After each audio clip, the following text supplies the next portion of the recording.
اسلام میں اس کا سلوشن ہے، اس کا جواب ہے۔ ففتھ، پانچواں جو غلط فہمی لوگ کہیں گے کہ اگر اسلام میں مرد کو ایک سے زیادہ شادی کرنے کی اجازت ہے تو خواتین کو ایک سے زیادہ شادی کرنے کی اجازت کیوں نہیں؟ Polygyny is allowed in Islam, polyandry is not allowed. یہ تو قرآن کی آیت ہے، سورہ نساء سورہ نمبر 4 آیت نمبر 23، 24، 25 کہ جن لوگ سے آپ شادی نہیں کر سکتے اس کی فرش دی گئی ہے، اور یہ کہا گیا ہے کہ جو عورت کی شادی ہو چکی ہے اس سے آپ پھر سے شادی نہیں کر سکتے۔ مطلب ایک خاتون ایک ساتھ میں ایک سے زیادہ شوہر ہونا اس کے لیے حرام ہے۔ اس کی وجہ یہ ہے کہ مثال کے طور پہ مان لو جب ایک مرد ایک سے زیادہ بیوی اس کی ہے اور جب بچہ پیدا ہوتا ہے تو آسانی سے یہ پتا لگ سکتا ہے کہ اس کی ماں کون ہے اور اس کا پتا کون ہے، اس کا والد کون ہے اور والدہ کون ہے۔ لیکن اگر ایک عورت اس کو ایک سے زیادہ شوہر ہیں تو یہ تو پتا لگ جائے گا اس بچے کی ماں کون ہے، لیکن یہ نہیں پتا لگے گا اس بچے کا باپ کون ہے، اس بچے کا پتا کون ہے۔ میں ڈاکٹر ہونے کے ناطے جانتا ہوں کہ ابھی سائنس ٹیکنالوجی آگے بڑھ چکی ہے اور اب ایک نئی ٹیسٹنگ ہے، ڈی این اے ٹیسٹنگ، جینیٹک ٹیسٹنگ، جس سے کچھ حد تک معلوم پڑ سکتا ہے کون باپ ہے، لیکن وہ تو ابھی وجود میں ہے۔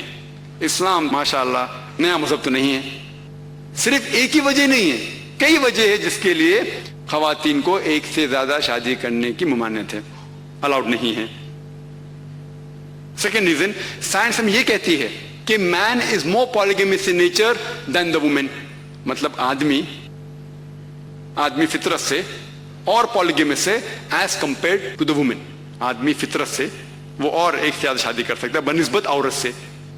اور آج کی سائنس یہ کہتی ہے کہ اگر ایک مرد کو اپنا رول کرنا ہے، اپنی ذمہ داریاں پوری کرنا ہے، اسے ممکن ہے کہ وہ ایک سے زیادہ شوہر کی ذمہ داری ایک ساتھ میں نبھا سکتا ہے۔ اگر اس کے ایک سے زیادہ بیوی ہیں تو ایک سے زیادہ شوہر کی ذمہ داریاں وہ نبھا سکتا ہے بنسبت ایک عورت، کیونکہ اس کو مینسٹریل سائیکل ہوتے ہیں، there are mental changes going on especially in the menstrual period، جو حیض کی حالت میں جو menstrual change ہوتے ہیں اس سے ممکن ہی نہیں ہے کہ ایک سے زیادہ شوہر کی ذمہ داری وہ جھیل سکیں گے۔ اور آج سائنس یہ کہتی ہے، میڈیکل سائنس، کہ اگر ایک آدمی ہے اور اس کے کئی بیویاں ہیں اور ماشاءاللہ سب لوگ بھروسے مند ہیں اور اس کے باوجود کچھ پرابلم نہیں ہوئیں گے، لیکن جب ایک عورت ہوتی ہے اور اس کے ایک سے زیادہ شوہر ہے اور سب اگر ایماندار ہے، ایک عورت ہے جس کے ایک سے زیادہ شوہر ہے اور سب ایماندار ہے، آج کی سائنس یہ کہتی ہے اگر عورت کے ایک سے زیادہ ہم بستر ہے تو امیڈیٹلی سیکشولی ٹرانسمیٹڈ ڈیزیز پیدا ہوتے ہیں، ویرنل ڈیزیز پیدا ہوتے ہیں، سائنس کہتی ہے۔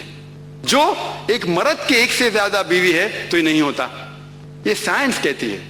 تو سائنٹیفکلی بھی a man can have more than one wife but a woman cannot have more than one husband۔ چھٹا سوال، چھٹی غلط فہمی ہے کہ اسلام خواتین کو اپنے حقوق نہیں دیتا، اسی لیے اسے حجاب میں رکھتا ہے۔ اسلام ڈیگریڈز the woman، اسلام خواتین کے حقوق نہیں دیتا اسی لیے اسے حجاب میں رکھتا ہے اور اس کے اوپر ظلم کرتا ہے۔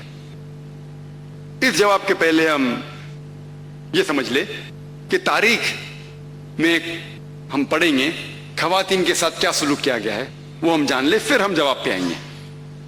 اگر آپ بیبیلونین کی تاریخ پڑھیں گے، ہسٹری آف بیبیلونین سیولائزیشن، اس میں یہ لکھا ہے کہ جب بھی کوئی مرد قتل کرتا تھا اس کو سزا ملنے کے بدلے اس کی بیوی کو سزا ملتی تھی۔ اگر آپ گریک سیولائزیشن پڑھیں گے، اس میں ایک خاتون تھی جس کا نام تھا پینڈورا، ایک امیجنری وومن تھی پینڈورا، جو گریک لوگ کہتے تھے اس کے وجہ سے ساری مشکلات جو دنیا میں ہیں وہ اس خاتون کی وجہ سے ہے۔ ان کا ایک تصور تھا جو غلط تھا، اور اس گریک سیولائزیشن میں خاتون کی عزت ہی نہیں تھی، ویشیا پنا کافی کامن تھا، عام تھا۔ اگر آپ رومن سیولائزیشن پڑھیں گے اس کے اندر بھی nudity and prostitution was very common, ننگا پن اور ویشیا پنا بہت عام تھا۔ خواتین لوگ صرف مزے کے لیے استعمال کیے جاتے تھے اور چھوڑ دیے جاتے تھے۔ اگر آپ ایجپشین سیولائزیشن پڑھیں گے اس میں خواتین کو یہ کہا جاتا تھا کہ وہ شیطان کی ایک نشانی ہے، اگر آپ عرب سویلائزیشن پڑھیں گے قرآن نازل ہونے کے پہلے، عربستان میں یہ حال تھا کہ اکثر جب کوئی لڑکی پیدا ہوتی تھی اسے زندہ گاڑ دیا جاتا ہے. الحمدللہ ثم الحمدللہ قرآن نازل ہونے کے بعد یہ جو غلط کام بند ہو گیا. افسوس کی بات ہے کہ اپنے ہندوستان میں اب تک ہے. اسلام ایک وہ مذہب ہے اور محمد صلی اللہ علیہ وسلم وہ شخص ہے جن نے خواتین کا عہدہ اونچا کیا. الحمدللہ انہیں حقوق دیے، انہیں رائٹس دیے، لیکن اس کے ساتھ یہ بھی دکھایا کس طریقے سے حقوق کو قائم رکھے، کس طریقے سے اس عہدے کو قائم رکھے. ایک ہوتا ہے کہ کہنا کیا کرنا، اور کس طریقے سے قائم رکھنا وہ بھی بہت ضروری ہے. تو اسلام نے یہ بتایا کہ جب الحمدللہ خواتین کو اٹھایا گیا ہے اور کلی طور پہ عام طور پہ مرد اور عورت اسلام میں برابر ہیں. کچھ چیز میں مرد کا درجہ اونچا ہے، کچھ چیز میں عورت کا درجہ اونچا ہے، لیکن کلی طور پہ دونوں برابر ہیں. تو جب اسلام نے، قرآن نے عورت کا درجہ اٹھایا، انہیں یہ بھی چیز دکھائی کس طریقے سے اس سٹیٹس کو برقرار رکھے، اس عہدے کو برقرار رکھے. اور اکثر لوگ بات کرتے خواتین کے حجاب کے بارے میں. اللہ سبحانہ و تعالی قرآن مجید میں پہلے مرد کے حجاب کے بارے میں ذکر کرتے، پھر عورت کے. اللہ تعالیٰ فرماتے سورہ نور میں، سورہ نمبر 24 آیت نمبر 30 میں کہ اے مومن مرد، اے مومن، جب بھی آپ کسی خواتین کو دیکھیں گے تو نظر نیچے کرو. اس کا مطلب جب بھی کوئی مرد خاتون کو دیکھتا ہے اور کچھ بھی غلط خیالات اس کے دل میں آتے ہیں، امیڈیٹلی قرآن کا حکم ہے کہ نظر نیچے کرو. ایک وقت ایک مسلمان ایک لڑکی کو گھور کے دیکھ رہا تھا، تو میں نے اس سے کہا بھائی صاحب آپ کیا کہہ رہے ہیں، یہ حرام ہے. تو اس نے کہا کہ ہمارے محمد صلی اللہ علیہ وسلم نے کہا کہ پہلی نظر معاف ہے، دوسری حرام ہے. میں نے اب تک آدھی نظر بھی پوری نہیں کیا. تو محمد صلی اللہ علیہ وسلم حدیث میں فرماتے ہیں کہ پہلی نظر معاف ہے، دوسری حرام ہے. اس کے مطلب یہ نہیں کہ اب 10 منٹ تک کے لڑکی کو گھورتے رہو بنا پل کے جھپکائے اور کہیں گے کہ نظر پوری نہیں ہے. محمد صلی اللہ علیہ وسلم کہنا یہ تھا کہ اگر آپ انجانے میں کوئی خاتون کو دیکھ لیتے ہیں، لڑکی کو دیکھ لیتے ہیں، تو جان بوجھ کے اس کے طرف پھر سے مت دیکھو. اس کے خوبصورتی کو دیکھنے کے لیے جان بوجھ کے واپس سے مت دیکھو. دوسری آیت قرآن مجید کے اللہ تعالیٰ فرماتے سورہ نور میں، سورہ نمبر 24 آیت نمبر 31 میں کہ اے مومن عورتیں، اے مومنہ، آپ جب بھی کوئی مرد کو دیکھے تو اپنے نظر نیچے کرو اور اپنے سر کے اوپر جو کپڑا ہے یا دوپٹہ ہے اسے اپنی چھاتی کے اوپر ڈھانک لو. اور اپنی زینت کسی کو بھی مت دکھاؤ، صرف اپنے شوہر، اپنے بیٹے، اپنے والد، اور ایک بڑی فرشت ہے جو محرم جس سے شادی نہیں کر سکتے دیا گیا ہے. عام طور پہ حجاب کے لیے 6 فرائض ہیں، 6 نقطے ہیں، 6 پوائنٹس ہیں. نمبر 1 ایکسٹینٹ اورا، جو مرد کے لیے ہے کم از کم ناس سے لے کے گھٹنے تک، اور خواتین کے لیے پورا جسم ڈھکا رہنا چاہیے. صرف جو دکھ سکتا ہے وہ چہرہ اور ہاتھ. کچھ علماء کہتے ہیں یہ بھی ڈھکا ہونا چاہیے. باقی 5 باتیں خواتین اور مرد کے لیے یکساں ہے. دوسرا پوائنٹ، جو کپڑے وہ پہن رہے ہیں وہ اتنے پتلے نہیں ہونا چاہیے تاکہ کوئی اس کے آر پار دکھ سکے. تیسرا پوائنٹ، ایسے کپڑے، چست کپڑے نہیں ہونا چاہیے جس سے جسم کا ڈھانچہ دکھ سکے.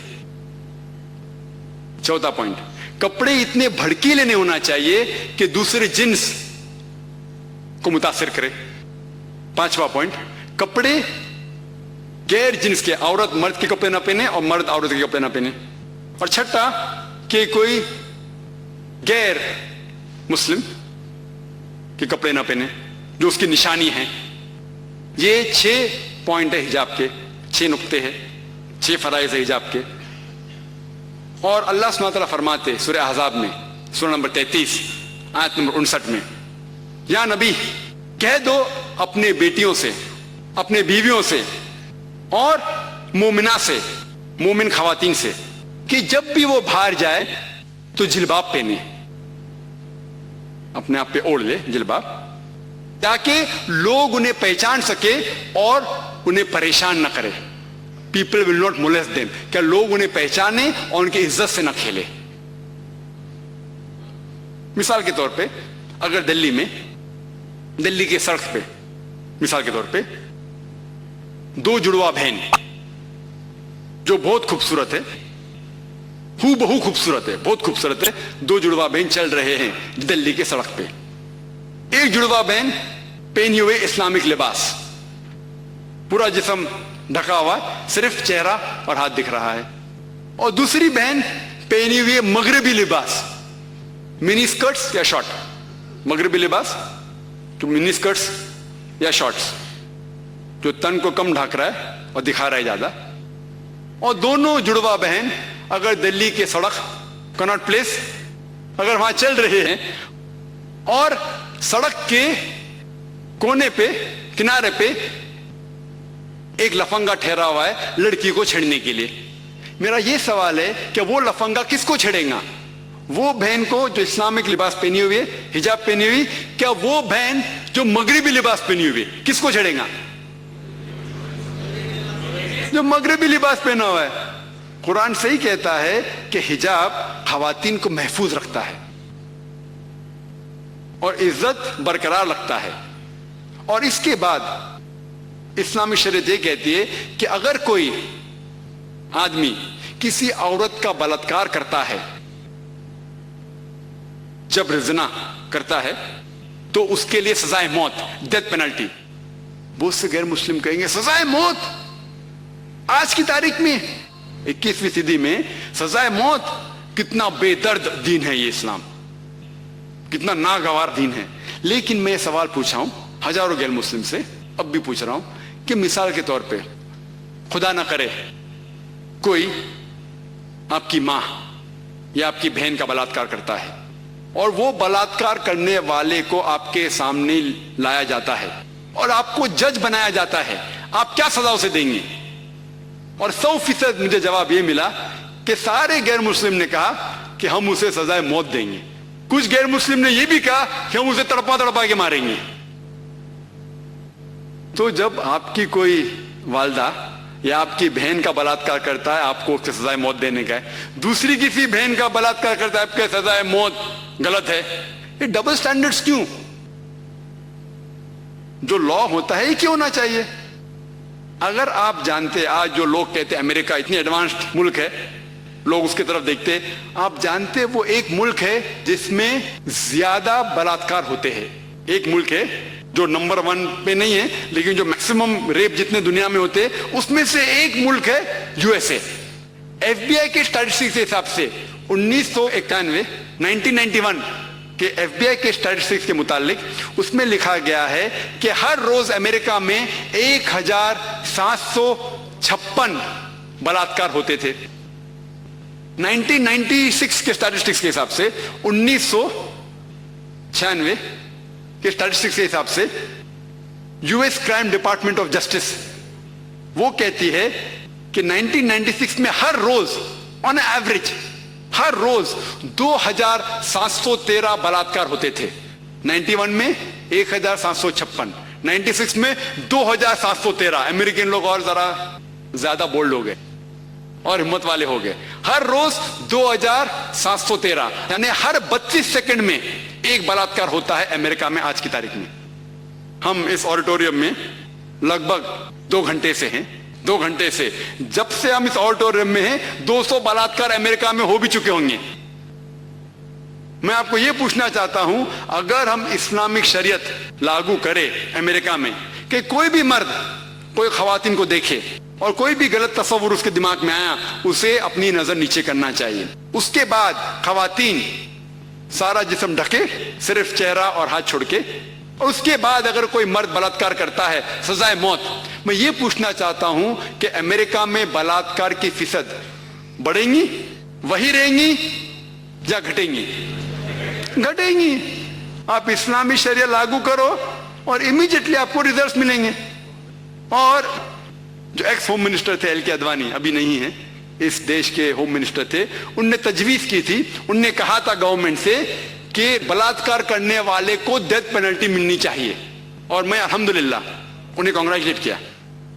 ایل کے اڈوانی جو ہوم منسٹر تھے, ابھی نہیں ہیں, انہوں نے کہا تھا چند سال پہلے کہ بلاತ್ಕಾರ کرنے والوں کو سزائے موت ہونا چاہیے, اور میں ان کی اس بات پہ سہمت ہوں. باقی بات سے شاید سہمت نہیں ہوں, بٹ اس بات پہ تو سہمت ہوں. اور انشاءاللہ جو اگلے ہوم منسٹر آئیں گے وہ یہ کہیں گے کہ خواتین کو حجاب بھی پہننا پڑے گا انشاءاللہ. وقت کی کمی ہونے کی وجہ سے سارے سوالات کا جواب دینا مشکل ہے, کچھ چند 2-3 اور دوں گا.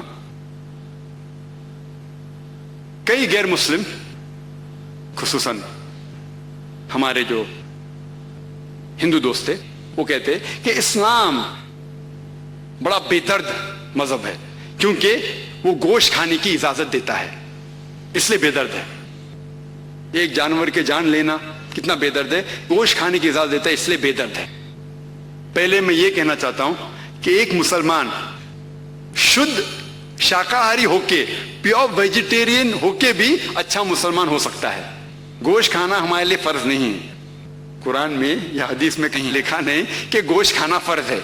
ایک مسلمان اچھا مسلمان شدھ شاکاہاری ہو کے, پیور ویجیٹیرین ہو کے بھی ہو سکتا ہے. لیکن اللہ تعالیٰ فرماتے ہیں سورہ مائدہ میں سورہ نمبر 5 آیت نمبر 1 میں کہ ہم نے آپ کو کھانے کے لیے سارے جانور جس کے 4 پیر ہے اس کی اجازت دی ہے, صرف جس کی ممانعت ہے.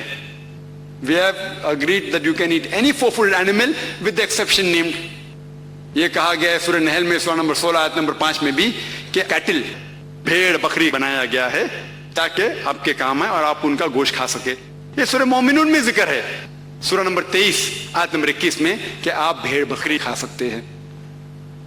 آؤ پہلے یہ سمجھ لیں کہ انسان کے لیے گوشت کھانا صحیح ہے کیا غلط ہے. آج کی سائنس یہ کہتی ہے کہ میٹ کے اندر, مٹن میں, گوشت میں ہائی لیول آف پروٹین ہے. اٹ از نیوٹریشس, وائٹامن کے ہے, آئرن ہے, and high level of protein ہے. ہمارے جسم کو 20 سے زیادہ امینو ایسڈ کی ضرورت ہے. اس میں سے 8 قسم کے امینو ایسڈ جسم میں بنائے نہیں جاتے, تو وہ 8 امینو ایسڈ ہمیں کھانے میں لینا ضروری ہے. کوئی بھی ویجیٹیرین فوڈ, کوئی بھی شاکاہاری کھانے میں یہ 8 امینو ایسڈ ایک ساتھ ہے ہی نہیں. لیکن گوشت میں, مچھی میں یہ 8 امینو ایسڈ ایک ساتھ ہے. وہ الگ بات ہے کہ اگر ہم ڈفرنٹ ویجیٹیبلز کھائیں گے, فروٹس کھائیں گے تو شاید 8 ایک ساتھ میں ہو جائے, لیکن ایک ساتھ میں ایک ویجیٹیبل میں 8 امینو ایسڈ موجود ہی نہیں ہے.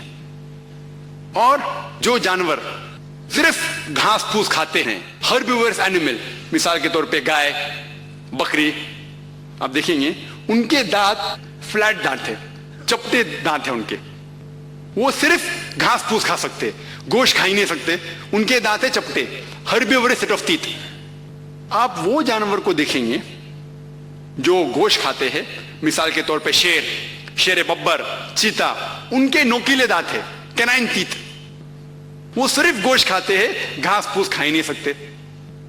اگر آپ جا کے آئینے میں اپنے دانت دیکھیں گے, ہمارے پاس چپٹے دانت بھی اور نوکیلے دانت بھی ہے. اگر اللہ تعالیٰ چاہتا کہ ہم صرف گھاس پھوس کھائے تو یہ نوکیلے دانت کیوں دیے ہمیں, تو کینائن سیٹ آف ٹیتھ کیوں دیے؟ اس سے یہ ظاہر ہوتا ہے کہ ہم گوشت بھی کھا سکتے ہیں. اور جو ڈائجسٹو سسٹم ہے بھیڑ بکری کا, وہ صرف گھاس پھوس کھا سکتا ہے, گھاس پھوس ہضم کر سکتا ہے, گوشت ہضم کر ہی نہیں سکتا ہے. ڈائجسٹو سسٹم جو چیتے کا ہے, شیر کا ہے, شیر ببر کا ہے, وہ صرف گوشت کو ہضم کر سکتا ہے, گھاس پھوس کو کر نہیں سکتا ہے. ہمارا ڈائجسٹو سسٹم جو بھگوان نے بنایا ہے, جو خدا نے بنایا ہے, جو اللہ سمجھ بنایا ہے, وہ گھاس پھوس بھی ہضم کر سکتا ہے, گوشت بھی ہضم کر سکتا ہے. اگر اللہ تعالیٰ چاہتا کہ ہم صرف گھاس پھوس کھائے تو ایسا ڈائجسٹو سسٹم کیوں دے جو گوشت کو بھی ہضم کر سکتا ہے. اور بہت سے لوگ کو یہ غلط فہمی ہے, ہمارے ہندو دوست لوگ کو, کہ ان کی مذہبی کتابیں گوشت کھانے سے روکتی ہیں. یہ غلط فہمی ہے. اگر آپ ان کی مذہبی کتاب پڑھیں گے, ان کی مذہبی کتابوں میں گوشت کھانے کی ممانعت نہیں ہے. اگر آپ پڑھیں گے Manusmriti chapter number 5 verse number 30, ادھیائے 5 شلوکا 30, اس میں لکھا ہے کہ بھگوان نے کچھ جانور کو کھانے کے لیے بنایا ہے, کچھ جانور کو کھلانے کے لیے. God has created some animals to eat and some to be eaten. اگر آپ وہ جانور کھاتے ہیں جو کھانے کے لیے بنائے گئے ہیں تو آپ کچھ گناہ نہیں کرتے. منوسمرتی ادھیائے 5 شلوکا نمبر 30. آگے آپ پڑھیں گے منوسمرتی ادھیائے 5 شلوکا نمبر 31 میں کہا گیا ہے کہ اگر آپ وہ جانور کا قتل کرتے ہیں جو پوجا کے لیے بنائے گئے تو آپ کو کوئی گناہ نہیں ہے. منوسمرتی ادھیائے 5 چیپٹر 5 ورس نمبر 39 and 40 39 اور 40 اس میں لکھا گیا ہے کہ اگر آپ سیکریفائز میں گوشت کھاتے ہیں, پوجا کے لیے گوشت کھاتے ہیں تو کوئی گناہ نہیں کر رہے. اور کئی ایسے حوالے ہیں رگ ویدا میں جہاں لکھا ہوا ہے کہ آپ بھینس کھا سکتے. کتنے حوالے ہیں رگ ویدا جلد نمبر 10. اور اگر آپ مہا بھارت پڑھیں گے انوشاسن پرو ادھیائے نمبر 88 جس کا ذکر منوسمرتی میں بھی ہے, بھیشم سے پوچھا جاتا ہے, یدھشٹر سب سے بڑے بھائی ہے, وہ بھیشم سے پوچھتے ہیں کہ یگنا میں, پوجا میں ہمیں کیا چیز دینا چاہیے تاکہ ہمارے پر دادا خوش ہوں گے, اینسسٹرز ول بی ہیپی. تو بھیشم جواب دیتے ہیں کہ اگر آپ بھاجی, پھل اور چاول دیں گے تو ہمارے پر دادا 1 مہینے کے لیے خوش ہوں گے. اگر پھل بھاجی چاول دیں گے 1 مہینے کے لیے. اگر آپ مچھی دیں گے تو 2 مہینے کے لیے. اگر گوشت دیں گے تو 3 مہینے کے لیے. اگر خرگوش دیں گے تو 4 مہینے کے لیے. اگر بکری دیں گے تو 5 مہینے کے لیے. اگر سور دیں گے تو 6 مہینے کے لیے. اگر پرندہ دیں گے تو 7 مہینے کے لیے. ہرن دیں گے تو 8 مہینے کے لیے. یہ مینیو ہے, پورا لمبا ہے. آخر میں کہا جاتا ہے کہ اگر آپ بھینس دیں گے تو 11 مہینے کے لیے, اور اگر آپ گائے دیں گے تو 1 پورے سال کے لیے ہمارے پر دادا خوش ہوئیں گے. اور اگر آپ رائنوسرس دیں گے تو ہمیشہ کے لیے خوش ہوئیں گے. تو اگر آپ ہندو مذہبی کتاب پڑھتے ہیں تو اس سے یہ معلوم پڑتا ہے کہ ہندو مذہبی کتاب کے اندر بھی گوشت کھانے کی ممانعت نہیں ہے. لیکن کیونکہ بہت سے لوگ دیگر مذاہب کی طرف جا رہے تھے, مثال کے طور پہ جینزم, اس لیے ان نے دوسری مذہب کی چیز کو اختیار کیا. اور اگر دیگر مذاہب سے پوچھیں گے کیوں آپ گوشت نہیں کھاتے تو وہ کہتے ہیں کہ کسی کی جان لینا حرام ہے. جب آپ گوشت کھاتے ہیں تو جانور کی جان لیتے ہیں, اسی لیے حرام ہے. تو میں کہتا ہوں اگر ہم بنا کسی کی جان لیے اس دھرتی پہ جی سکے تو میں سب سے پہلا انسان ہوں گا. میں کہتا ہوں کیونکہ میں ڈاکٹر ہوں, میں جانتا ہوں. میں ان سے کہتا ہوں کہ آج سائنس ایڈوانس ہو چکی ہے. یہ الگ بات ہے کہ پہلے لوگ سمجھتے تھے کہ پیڑ پودے میں جان نہیں ہے. آج سائنس ایڈوانس ہو چکی ہے, ہم جانتے ہیں کہ پیڑ پودے میں بھی جان ہے, پھل میں بھی جان ہے. تو آپ پھل اور پیڑ پودا کیوں کھاتے؟ تو ان کی لاجک, ان کی منطق ذرا بدل گئی. ابھی کہتے ہیں اچھا ہم جانتے ہیں کہ پیڑ کے اندر جان ہے, لیکن جو پیڑ پودا ہے ان کو درد محسوس نہیں ہوتا, جانور کو درد محسوس ہوتا ہے. اس سے جانور کھانا بڑا حرام ہے بنسبت بھاجی پالا کھانے سے. آج سائنس اور ترقی کر چکی ہے. سائنس یہ کہتی ہے کہ پیڑ پودے بھی ان کو درد ہوتا ہے, وہ ہنس بھی سکتے, وہ رو بھی سکتے, وہ چلا بھی سکتے, لیکن ان کی آواز ہمارے کانوں تک نہیں پہنچتی, کیونکہ ہمارے کان صرف 20 سائیکلز ٹو 20,000 سائیکلز 20 سے 20,000 سائیکلز پر سیکنڈ تک سن سکتے. اس کے نیچے, اس کے اوپر ہمارے کان کو نہیں سنائی دیتا. لیکن پیڑ پودے بھی روتے ہیں, ہنستے ہیں, خوش ہوتے ہیں. آج سائنس ایڈوانس ہو چکی ہے. ایک شخص تھا جو مجھ سے بہت بحث کیا. وہ کہنے لگا ذاکر میں مانتا ہوں کہ پیڑ پودے میں پھل میں جان ہے, انہیں درد کا بھی احساس ہوتا ہے, لیکن جانور کے پاس 5 سینسز ہے, 5 احساس کرنے کے سینسز ہے. یہ جو پیڑ پودے ہے صرف 3 ہیں. تو کیونکہ پیڑ پودے کے سینسز جو احساس کرنے کے, نا احساس مطلب ٹچ, ٹیسٹ, فیل, یہ سب احساس سینسز بولتے ہیں انگریزی میں. تو کیونکہ پیڑ پودے میں 2 کم ہیں, اسی لیے پیڑ پودے کو مارنا کم گناہ ہے. تو میں نے اس شخص سے کہا کہ مان لو آپ کا کوئی بھائی ہے جو گونگا اور بہرا پیدا ہوتا ہے, نہ سن سکتا ہے نہ بول سکتا ہے. 2 سینسز کم ہیں, 2 احساس کرنے کی چیز کم ہے. اگر وہ بڑا ہوتا ہے اور کوئی اس کا قتل کرتا ہے تو آپ جا کے جج سے کہیں گے کہ جج میرے بھائی کے قاتل کو کم سزا دو کیونکہ اس کے پاس 2 سینسز کم تھے. آپ تو الٹا کہیں گے کہ قاتل کو ڈبل سزا دو, اس نے معصوم کو مارا ہے, بیچارہ بہرا تھا اور گنگا تھا. اسلام میں بہرا گنگا 2 سینس زیادہ 2 سینس کم. قرآن میں لکھا ہوا ہے سورہ بقرہ میں سورہ نمبر 2 آیت نمبر 168, اس میں اللہ تعالیٰ فرماتے یا الذین آمنو, او ایمان والے آپ وہ چیز کھاؤ جو آپ کے لیے حلال ہے. جو حلال ہے وہ جائز ہے, جو حرام ہے وہ ناجائز ہے. تو جو چیز حلال ہے ہم کھا سکتے ہیں. کوئی اگر شدھ شاکاہاری ہے, مجھے کوئی گلا شکوہ اس سے نہیں ہے, کوئی گلا شکوہ نہیں. کوئی شدھ شاکاہاری ہے تو میں مانساہاری ہوں, وہ شاکاہاری ہے, مجھے کوئی گلا شکوہ نہیں. لیکن اگر وہ مجھ سے آ کے کہیں گا کہ مانساہاری بننا غلط ہے تو میں جواب دیتا ہوں. اور ہندوستان میں جو لوگ ہیں, کئی لوگ شاکاہاری ہے, اس سے دیکھے جاؤ تو مجھے فائدہ ہے. اگر سب ہندوستانی مانساہاری بن جائیں گے تو یہ مٹن کا بھاؤ جو زیادہ ہو جائے گا. تو مجھے کوئی گلا شکوہ نہیں اگر باقی لوگ شاکاہاری ہے تو. لیکن قرآن اجازت دیتا ہے کہ آپ جو جانور کے نام دیے گئے وہ کھا سکتے ہیں. اور کچھ لوگ یہ کہتے ہیں کہ آپ لوگ جانور کھاتے ہیں اور جانور کی طرح برتاؤ کرتے ہیں. تو میرا جواب یہ مختصر سا جواب, وقت کم ہے. بالکل صحیح, آج کی سائنس یہ کہتی ہے کہ جو بھی آپ کھاتے ہیں وہ آپ کے مزاج کے اوپر اثر کرتا ہے. یہ سائنس کا لیٹسٹ ڈسکوری ہے. جو آپ کھاتے آپ کے بیہیویئر کے اوپر اس کا ایفیکٹ ہوتا ہے. تو وہ کہتے غیر مسلم آپ جانور کھاتے اور جانور کی طرح برتاؤ کرتے. تو میرا جواب یہ ہے کہ ہمارے اسلام میں وہ جو خطرناک جانور ہیں, شیر, چیتا, شیر ببر, جو ایک دم وائلنٹ ہے, خطرناک ہے, وہ کھانے کی ممانعت ہے, الاؤڈ نہیں ہے, پروہیبٹڈ ہے. ہم کو صرف اجازت ہے بھیڑ, بکری, گائے جو امن کے جانور ہے, کیونکہ ہم امن سے رہنا چاہتے ہیں.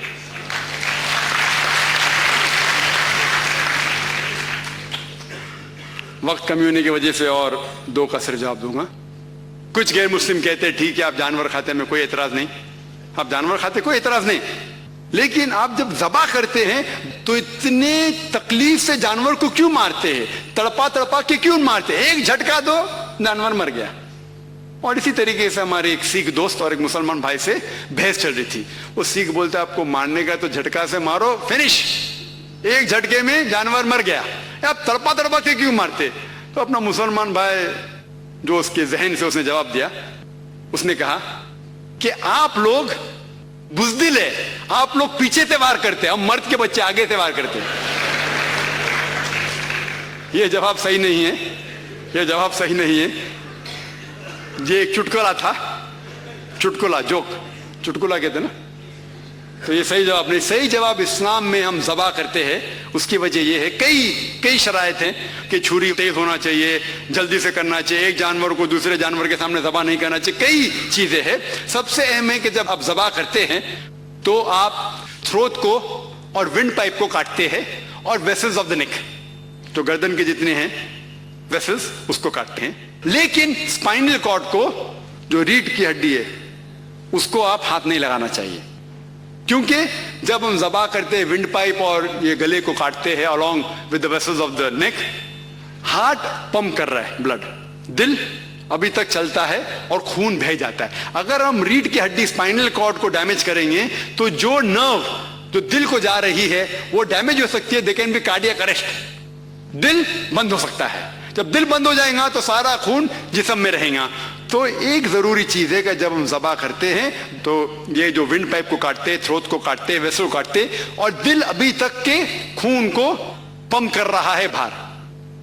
ہمارا مین مقصد ہے کہ خون جانور کے جسم سے باہر جائے. آج سائنس یہ کہتی ہے کہ خون is a good medium of germs and bacteria. خون کے اندر جراثیم رہتے ہیں, ٹاکسن رہتے ہیں, بہت سے بیماریاں رہتے, تو ہم سائنٹیفکلی اس خون کو بہنے دیتے ہیں. اور لوگ کو غلط تصور ہے کہ جب ذبح ہوتا ہے تو جانور تڑپ تڑپ کے مرتا ہے. حالانکہ جب ذبح ہوتا ہے تو جو خون کا ویسل جو دماغ کے اس بھاگ کو پہنچتا ہے جس سے درد کا احساس ہوتا ہے وہ بند ہو جاتا ہے. تو جانور